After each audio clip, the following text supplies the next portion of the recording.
DNA replication begins at a specific point in the DNA molecule called the origin of replication site. Initially, the enzyme helicase unwinds and separates a portion of the DNA molecule, after which single-strand binding proteins react with and stabilize the separated single-stranded sections of the DNA molecule. The enzyme complex DNA polymerase engages the separated portion of the molecule and initiates the process of replication. DNA polymerase can only add new DNA nucleotides to a pre-existing chain of nucleotides. Therefore, replication begins as an enzyme called primase assembles an RNA primer at the origin of replication site.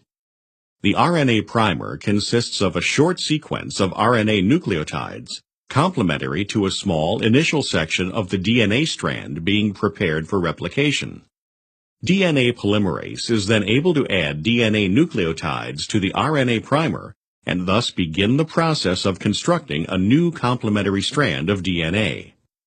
Later, the RNA primer is enzymatically removed and replaced with an appropriate sequence of DNA nucleotides.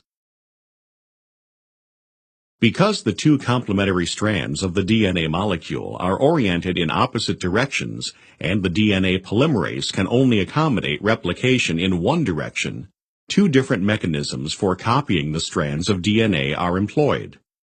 One strand is replicated continuously toward the unwinding, separating portion of the original DNA molecule, while the other strand is replicated discontinuously in the opposite direction with the formation of a series of short DNA segments called Okazaki fragments. Each Okazaki fragment requires a separate RNA primer.